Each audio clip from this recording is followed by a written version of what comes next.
ನಮಸ್ಕಾರ ಸ್ನೇಹಿತರೆ. ಭಾರತದ ರಾಜಕೀಯ ನಕ್ಷೆಯಲ್ಲಿ ಪಶ್ಚಿಮ ಬಂಗಾಳ ಸದಾ ಒಂದು ಕುತೂಹಲದ ಕೇಂದ್ರ. ದಶಕಗಳ ಕಾಲ ಎಡಪಕ್ಷಗಳು ಭದ್ರಕೋಟೆಯಾಗಿದ್ದ ಬಂಗಾಳವನ್ನು ಕಿತ್ತುಕೊಂಡು ಸತತ 15 ವರ್ಷಗಳ ಕಾಲ ಅಖಂಡವಾಗಿ ಆಡಳಿತ ನಡೆಸಿದ ಮಮತಾ ಬ್ಯಾನರ್ಜಿ ಅವರ ತೃಣಮೂಲ ಕಾಂಗ್ರೆಸ್ ಕೋಟೆ ಇಂದು ನುಚ್ಚು ನೂರಾಗಿದೆ. ದೀದಿಯ ಪರಮಾಪ್ತ ಶಿಷ್ಯನಾಗಿದ್ದ, ಅವರ ಸಾಮ್ರಾಜ್ಯದ ಬಲೆಗೈ ಬಂಟನಾಗಿದ್ದ ನಾಯಕನೊಬ್ಬನೇ ಇಂದು ಆ ಕೋಟೆಯನ್ನು ಕೆಡವಿ ಬಂಗಾಳದ ಮಣ್ಣಿನಲ್ಲಿ ಕಮಲವನ್ನು ಅರಳಿಸಿದ್ದಾನೆ. ಆ ಚಾಣಕ್ಯ ರಾಜಕಾರಣಿಯೇ ಸುವೇಂದು ಅಧಿಕಾರಿ. ಕಾಂಗ್ರೆಸ್ನಿಂದ ಟಿಎಂಸಿಗೆ, ಅಲ್ಲಿಂದ ಬಿಜೆಪಿಗೆ ಬಂದು ಇಂದು ಪಶ್ಚಿಮ ಬಂಗಾಳದ ಮುಖ್ಯಮಂತ್ರಿ ಗಾದಿಗೇರಿರುವ ಸುವೇಂದು ಅಧಿಕಾರಿಯವರ ರೋಚಕ ರಾಜಕೀಯ ಪಯಣದ ಬಗ್ಗೆ ಹೇಳ್ತೀವಿ.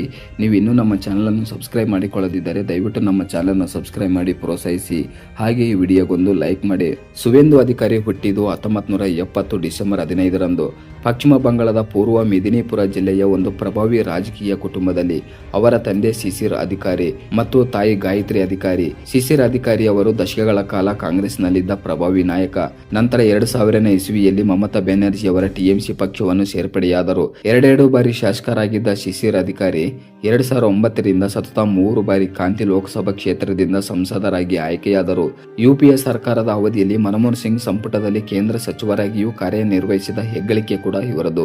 ಇಂಥ ಬಲಿಷ್ಠ ರಾಜಕೀಯ ಹಿನ್ನೆಲೆಯುಳ್ಳ ಕುಟುಂಬದಲ್ಲಿ ಜನಿಸಿದ ಸುವೇಂದು ಅವರಿಗೆ ದಿವ್ಯೇಂದು ಅಧಿಕಾರಿ ಮತ್ತು ಸೌಮೇಂದು ಅಧಿಕಾರಿ ಎಂಬ ಇಬ್ಬರು ಸಹೋದರರಿದ್ದಾರೆ. ವಿಶೇಷವೆಂದರೆ ಸೌಮೇಂದು ಅಧಿಕಾರಿ ಕೂಡ 2024ರ ಚುನಾವಣೆಯಲ್ಲಿ ತಂದೆಯಂತೆಯೇ ಕಾಂತಿ ಕ್ಷೇತ್ರದಿಂದ ಬಿಜೆಪಿಯ ಸಂಸದರಾಗಿ ಆಯ್ಕೆಯಾಗಿದ್ದಾರೆ. ಪ್ರಭಾತ್ ಕುಮಾರ್ ಕಾಲೇಜಿನಲ್ಲಿ ಪದವಿ ಪಡೆದ ಸುವೇಂದು 2011ರಲ್ಲಿ ರವೀಂದ್ರ ಭಾರತಿ ವಿಶ್ವವಿದ್ಯಾಲಯದಿಂದ ಎಂಎ ಸ್ನಾತಕೋತ್ತರ ಪದವಿಯನ್ನು ಪೂರೈಸಿದರು. ಸುವೇಂದು ಅವರ ರಾಜಕೀಯ ಪ್ರವೇಶ ಕೂಡ ತಂದೆಯಂತೆಯೇ ಕಾಂಗ್ರೆಸ್ ಮೂಲಕವೇ ಆಯಿತು. 1995ರಲ್ಲಿ ಕಾಂತಿ ಮುನ್ಸಿಪಾಲಿಟಿಯ ಕೌನ್ಸಿಲರ್ ಆಗಿ ಆಯ್ಕೆಯಾಗುವ ಮೂಲಕ ಸಕ್ರಿಯ ರಾಜಕಾರಣಕ್ಕೆ ಕಾಲಿಟ್ಟರು. ಆದರೆ 1998ರಲ್ಲಿ ಮಮತಾ ಬ್ಯಾನರ್ಜಿ ಅವರ ನಾಯಕತ್ವವನ್ನು ಒಪ್ಪಿ ತೃಣಮೂಲ ಕಾಂಗ್ರೆಸ್ ಸೇರ್ಪಡೆಯಾದರು. 2006ರಲ್ಲಿ ಕಾಂತಿ ದಕ್ಷಿಣ ವಿಧಾನಸಭಾ ಕ್ಷೇತ್ರದಿಂದ ಮೊದಲ ಬಾರಿ ಶಾಸಕರಾಗಿ ಆಯ್ಕೆಯಾದರು ಹಾಗೂ ಅದೇ ವರ್ಷ ಕಾಂತಿ ಮುನ್ಸಿಪಾಲಿಟಿಯ ಚೇರ್ಮನ್ ಕೂಡ ಆದರು. ಸುವೇಂದು ಅಧಿಕಾರಿ ಅವರ ರಾಜಕೀಯ ಬದುಕಿಗೆ ದೊಡ್ಡ ತಿರುವು ಕೊಟ್ಟಿದ್ದು ನಂದಿಗ್ರಾಮ ಚಳವಳಿ. ಆಗ ರಾಜ್ಯವನ್ನು ಆಳುತ್ತಿದ್ದ ಕಮ್ಯುನಿಸ್ಟ್ ಸರ್ಕಾರ ಕೈಗಾರಿಕೆಗಳಿಗಾಗಿ ನಂದಿಗ್ರಾಮದಲ್ಲಿ ರೈತರ ಫಲವತ್ತಾದ ಭೂಮಿಯನ್ನು ಬಲವಂತವಾಗಿ ವಶಪಡಿಸಿಕೊಳ್ಳಲು ಮುಂದಾಯಿತು. ಇದರ ವಿರುದ್ಧ ಸಿಡಿದಿದ್ದವರೇ ಸುವೇಂದು ಅಧಿಕಾರಿ. ಭೂಸ್ವಾಧೀನದ ವಿರುದ್ಧ ಭೂಮಿ ಉಚ್ಛೇದ ಪ್ರತಿರೋಧ ಸಮಿತಿಯನ್ನು ಕಟ್ಟಿ ಅದರ ಮುಂಚೂಣಿ ನಾಯಕರಾಗಿ ನಿಂತರು. ಹೋರಾಟ ಎಷ್ಟರ ಮಟ್ಟಿಗೆ ತೀವ್ರವಾಗಿತ್ತೆಂದರೆ ನಂದಿಗ್ರಾಮದೊಳಗೆ ಕಾಲಿಡಲು ಸರ್ಕಾರಿ ಅಧಿಕಾರಿಗಳು ಹಾಗೂ ಪೊಲೀಸರು ಬಿಚ್ಚಿ ಬೀಳುತ್ತಿದ್ದರು. ಈ ಬೃಹತ್ ಹೋರಾಟ ಮಮತಾ ಬ್ಯಾನರ್ಜಿ ಅವರಿಗೆ ರಾಷ್ಟ್ರಮಟ್ಟದಲ್ಲಿ ಅತಿದೊಡ್ಡ ರಾಜಕೀಯ ಮೈಲೇಜ್ ತಂದುಕೊಟ್ಟರೆ ಸುವೇಂದು ಅಧಿಕಾರಿಯವರನ್ನು ತಳಮಟ್ಟದ ಅಪ್ರತಿಮ ಸಂಘಟನಾಕಾರನಾಗಿ ರೂಪಿಸಿತ್ತು. ನಂದಿಗ್ರಾಮದ ರಕ್ತಸಿಕ್ತ ಹೋರಾಟದ ಬಳಿಕ ಸುವೇಂದು ಮಮತಾ ಬ್ಯಾನರ್ಜಿ ಅವರ ಅತ್ಯಂತ ನೆಚ್ಚಿನ ಹಾಗೂ ನಂಬಿಕಸ್ಥ ನಾಯಕರಾದರು. ದೀದಿಯ ಕಟ್ಟ ಶಿಷ್ಯನಾಗಿ ಗುರುತಿಸಿಕೊಂಡ ಇವರಿಗೆ ಮಮತಾ ಕೂಡ ಸಾಲು ಸಾಲು ಜವಾಬ್ದಾರಿಗಳನ್ನು ನೀಡಿದರು. 2009ರಲ್ಲಿ ತಮ್ಲುಕ್ ಲೋಕಸಭಾ ಕ್ಷೇತ್ರದಿಂದ ಸ್ಪರ್ಧಿಸಿ ಸಂಸದರಾದರು. 2011ರಲ್ಲಿ ಟಿಎಂಸಿ ಬಹುಮತದೊಂದಿಗೆ ಅಧಿಕಾರಕ್ಕೆ ಬಂದು ಮಮತಾ ಬ್ಯಾನರ್ಜಿ ಮುಖ್ಯಮಂತ್ರಿಯಾಗುವಲ್ಲಿ ಸುವೇಂದು ಅಧಿಕಾರಿಯವರ ಸಂಘಟನಾ ಚಾತುರ್ಯದ ಪಾಲು ಬಹಳ ದೊಡ್ಡದಿತ್ತು. 2014ರಲ್ಲಿ ಮತ್ತೆ ಸಂಸದರಾಗಿ ಆಯ್ಕೆಯಾದ ಸುವೇಂದು 2016ರ ವಿಧಾನಸಭಾ ಚುನಾವಣೆಯಲ್ಲಿ ನಂದಿಗ್ರಾಮದಿಂದಲೇ ಸ್ಪರ್ಧಿಸಿ ಗೆದ್ದರು. ಬಳಿಕ ಸಂಸದ ಸ್ಥಾನಕ್ಕೆ ರಾಜೀನಾಮೆ ನೀಡಿ ಮಮತಾ ಕ್ಯಾಬಿನೆಟ್ನಲ್ಲಿ ಸಾರಿಗೆ ಸಚಿವರಾಗಿ ಪ್ರಭಾವಿ ಹುದ್ದೆಯನ್ನು ಅಲಂಕರಿಸಿದರು. ಆದರೆ ಕಾಲಕ್ರಮೇಣ ಮಮತಾ ಬ್ಯಾನರ್ಜಿ ತಮ್ಮ ಸೋದರಳಿಯ ಅಭಿಷೇಕ್ ಬ್ಯಾನರ್ಜಿ ಅವರನ್ನು ರಾಜಕೀಯ ಮುಂಚೂಣಿಗೆ ತರಲು ಆರಂಭಿಸಿದರು. ಪಕ್ಷದಲ್ಲಿ ತಮ್ಮ ಉತ್ತರಾಧಿಕಾರಿಯಂತೆ ಅಭಿಷೇಕ್ ಅವರನ್ನು ಬೆಂಬಲಿಸುತ್ತಿದ್ದಂತೆ ಪಕ್ಷಕ್ಕಾಗಿ ಹಗಲಿರುಳು ದುಡಿದ ಸುವೇಂದು ಅಧಿಕಾರಿಯವರ ಪ್ರಾಮುಖ್ಯತೆ ನಿಧಾನವಾಗಿ ಮಂಕಾಗತೊಡಗಿತು. ಈ ಅಸಮಾಧಾನವೇ ಸುವೇಂದು ಅವರನ್ನು ಹೊಸ ಹಾದಿ ಹುಡುಕುವಂತೆ ಮಾಡಿತ್ತು. ಪಕ್ಷದಲ್ಲಿನ ಕಡೆಗಣನೆಯಿಂದ ಬೇಸತ್ತ ಸುವೇಂದು ಅಧಿಕಾರಿಗೆ ಪಶ್ಚಿಮ ಬಂಗಾಳದಲ್ಲಿ ಪ್ರಬಲ ನಾಯಕತ್ವದ ಕೊರತೆ ಎದುರಿಸುತ್ತಿದ್ದ ಬಿಜೆಪಿ ಒಂದು ಸೂಕ್ತ ವೇದಿಕೆಯಾಗಿ ಕಂಡಿತ್ತು. 2020ರ ಅಂತ್ಯದಲ್ಲಿ ತಮ್ಮ ಸಚಿವ ಮತ್ತು ಶಾಸಕ ಸ್ಥಾನಗಳಿಗೆ ದಿಟ್ಟತನದಿಂದ ರಾಜೀನಾಮೆ ನೀಡಿದರು. ಟಿಎಂಸಿಯ ಪ್ರಾಥಮಿಕ ಸದಸ್ಯತ್ವವನ್ನು ತೊರೆದು ಕೇಂದ್ರ ಗೃಹ ಸಚಿವ ಅಮಿತ್ ಶಾ ಅವರ ಸಮ್ಮುಖದಲ್ಲಿ ಅಧಿಕೃತವಾಗಿ ಬಿಜೆಪಿ ಸೇರ್ಪಡೆಯಾದರು. ಅವರ ಬೆನ್ನಲ್ಲೇ ತಂದೆ ಶಿಶಿರ್ ಮತ್ತು ಸಹೋದರ ಸೌಮೇಂದು ಕೂಡ ಕಮಲ ಪಾಳ್ಯಕ್ಕೆ ಸೇರಿದ್ದು ದೀದಿಯ ಪಾಳೆಯದಲ್ಲಿ ಬಿರುಗಾಳಿಯನ್ನೇ ಸೃಷ್ಟಿಸಿತು. 2021ರ ವಿಧಾನಸಭೆ ಚುನಾವಣೆಯು ಭಾರತದ ಇತಿಹಾಸದಲ್ಲಿ ಅತ್ಯಂತ ಹೈ ವೋಲ್ಟೇಜ್ ಕದನವಾಗಿತ್ತು. ಶಿಷ್ಯನ ಬಂಡಾಯವನ್ನು ಹತ್ತಿಕ್ಕಲು ಖುದ್ದು ಮಮತಾ ಬ್ಯಾನರ್ಜಿ ತಮ್ಮ ಭವಾನಿಪುರ ಕ್ಷೇತ್ರವನ್ನು ಬಿಟ್ಟು ನಂದಿಗ್ರಾಮದಲ್ಲಿ ಸುವೇಂದು ವಿರುದ್ಧ ತೊಡೆತಟ್ಟಿದರು. ಆದರೆ ನಂದಿಗ್ರಾಮದ ಜನತೆ ತಮ್ಮ ಭೂಮಿ ಪುತ್ರ ಸುವೇಂದನನ್ನು ಕೈಬಿಡಲಿಲ್ಲ.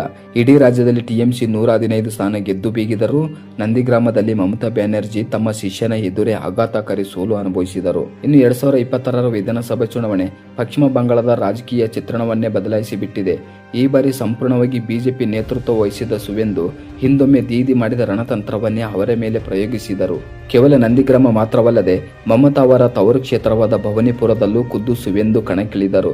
ಅಚ್ಚರಿ ಎಂದರೆ ಭವಾನಿಪುರದಲ್ಲಿ ಮಮತಾ ಬ್ಯಾನರ್ಜಿ ಅವರನ್ನು ಬರೋಬ್ಬರಿ 15,000ಕ್ಕೂ ಅಧಿಕ ಮತಗಳ ಅಂತರದಿಂದ ಮಣಿಸುವ ಮೂಲಕ ಸುವೇಂದು ಅಧಿಕಾರಿ ಇತಿಹಾಸ ನಿರ್ಮಿಸಿದ್ದಾರೆ. ಇಡೀ ರಾಜ್ಯದಲ್ಲಿ ಬಿಜೆಪಿ ಭರ್ಜರಿ ಬಹುಮತ ಸಾಧಿಸಿದ್ದು ಟಿಎಂಸಿಯ 15 ವರ್ಷಗಳ ಆಡಳಿತ ಅಂತ್ಯಗೊಂಡಿದೆ. ಸೋಲಿನ ಹತಾಶೆಯಲ್ಲಿ ಮಮತಾ ರಾಜೀನಾಮೆಗೆ ನಿರಾಕರಿಸಿದಾಗ ರಾಜ್ಯಪಾಲರೇ ನೇರವಾಗಿ ಸರ್ಕಾರವನ್ನು ವಿಸರ್ಜನೆ ಮಾಡಿದ್ದಾರೆ. ಇದರೊಂದಿಗೆ ಪಶ್ಚಿಮ ಬಂಗಾಳದ ಮೊದಲ ಬಿಜೆಪಿ ಮುಖ್ಯಮಂತ್ರಿಯಾಗಿ ಸುವೇಂದು ಅಧಿಕಾರಿ ಪ್ರಮಾಣ ವಚನ ಸ್ವೀಕರಿಸಿದರು. ಆದರೆ ಈ ಐತಿಹಾಸಿಕ ಫಲಿತಾಂಶದ ಬೆನ್ನಲ್ಲೇ ಪಶ್ಚಿಮ ಬಂಗಾಳ ಅಕ್ಷರಶಃ ರಣರಂಗವಾಗಿ ಮಾರ್ಪಟ್ಟಿದೆ. ಚುನಾವಣೆಯಲ್ಲಿ ಅಕ್ರಮ ನಡೆದಿದೆ ಎಂದು ಆರೋಪಿಸಿರುವ ಟಿಎಂಸಿ ಕಾರ್ಯಕರ್ತರು ಬಿಜೆಪಿ ಕಾರ್ಯಕರ್ತರ ಜೊತೆ ಬೀದಿ ಕಾಳಗಕ್ಕಿಳಿದಿದ್ದಾರೆ. ಎರಡೂ ಪಕ್ಷಗಳ ಕಚೇರಿಗಳಿಗೆ ಬೆಂಕಿ ಹಚ್ಚಲಾಗಿದ್ದು ನೂರಾರು ಜನರನ್ನು ಬಂಧಿಸಲಾಗಿದೆ. ಪರಿಸ್ಥಿತಿ ಎಷ್ಟು ವಿಕೋಪಕ್ಕೆ ಹೋಗಿದೆ ಎಂದರೆ ಖುದ್ದು ಸುವೇಂದು ಅಧಿಕಾರಿಯವರ ಪಿಎ ಹತ್ಯೆಯಾಗಿದ್ದು ರಾಜ್ಯದಲ್ಲಿ ಉದ್ವಿಗ್ನ ವಾತಾವರಣ ನೆಲೆಸಿದೆ. ಪರಿಸ್ಥಿತಿಯನ್ನು ನಿಯಂತ್ರಿಸಲು ಕೇಂದ್ರ ಗೃಹ ಸಚಿವ ಅಮಿತ್ ಶಾ ತುರ್ತಾಗಿ ಬಂಗಾಳಕ್ಕೆ ಭೇಟಿ ಕೊಟ್ಟರು. ಇಷ್ಟು ದೊಡ್ಡ ಮಟ್ಟದ ರಾಜಕೀಯ ಪ್ರಭಾವ ಹೊಂದಿರುವ ಸುವೇಂದು ಅಧಿಕಾರಿಯವರ ಆಸ್ತಿ ಎಷ್ಟು ಗೊತ್ತೇ? ಸತತ 3 ದಶಕಗಳ ಕಾಲ ಅಧಿಕಾರದಲ್ಲಿದ್ದರು. ಅವರು ಚುನಾವಣಾ ಆಯೋಗಕ್ಕೆ ಸಲ್ಲಿಸಿರುವ ಅಫಿಡವಿಟ್ ಪ್ರಕಾರ ಅವರ ಬಳಿ ಇರುವುದು ಕೇವಲ 85 ಲಕ್ಷ ರೂಪಾಯಿ ಮೌಲ್ಯದ ಆಸ್ತಿ ಮಾತ್ರ. ಅವರ ಹೆಸರಿನಲ್ಲಿ ಯಾವುದೇ ಸ್ವಂತ ಕಾರು ಇಲ್ಲ, ಚಿನ್ನಾಭರಣಗಳಿಲ್ಲ ಹಾಗೂ ಯಾವುದೇ ಸಾಲವೂ ಇಲ್ಲ. ಶಾಸಕರಿಗೆ ಬರುವ ವೇತನವೇ ಅವರ ಆದಾಯದ ಮೂಲವಾಗಿದ್ದು ಅವರ ವಾರ್ಷಿಕ ಆದಾಯ ಸುಮಾರು 17 ಲಕ್ಷ ರೂಪಾಯಿಗಳು. ಮತ್ತೊಂದು ಅಚ್ಚರಿಯ ವಿಷಯವೆಂದರೆ ಮಮತಾ ಬ್ಯಾನರ್ಜಿ ಅವರಂತೆಯೇ 56 ವರ್ಷದ ಸುವೇಂದು ಅಧಿಕಾರಿ ಕೂಡ ಎಂದಿಗೂ ಮದುವೆಯಾಗಿಲ್ಲ.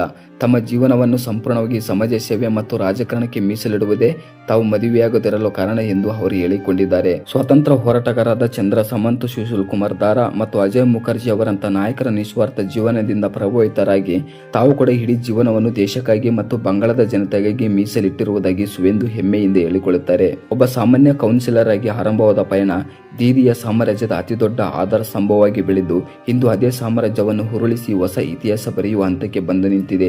ಇದು ಕೇವಲ ಒಬ್ಬ ವ್ಯಕ್ತಿಯ ಕಥೆಯಲ್ಲ, ಪಶ್ಚಿಮ ಬಂಗಾಳದ ರಾಜಕೀಯದ ಬದಲಾವಣೆಯ ಜೀವಂತ ಸಾಕ್ಷಿ. ಸ್ನೇಹಿತರೆ, ಬಂಗಾಳದಲ್ಲಿ ಇತಿಹಾಸ ಸೃಷ್ಟಿಸಿದ ಸುವೇಂದು ಅಧಿಕಾರಿಯವರ ರಾಜಕೀಯ ಪಯಣದ ಬಗ್ಗೆ ನಿಮ್ಮ ಅನಿಸಿಕೆಗಳೇನು ಎಂಬುದನ್ನು ಕಮೆಂಟ್ ಮೂಲಕ ತಿಳಿಸಿ. ಈ ವಿಡಿಯೋ ಇಷ್ಟವಾಗಿದ್ದರೆ ದಯವಿಟ್ಟು ನಮ್ಮ ಚಾನಲ್ನ ಸಬ್ಸ್ಕ್ರೈಬ್ ಮಾಡಿ, ಹಾಗೆ ಪ್ರೋತ್ಸಾಹಿಸಿ, ಹಾಗೆ ಲೈಕ್ ಮಾಡಿ. ಧನ್ಯವಾದಗಳು.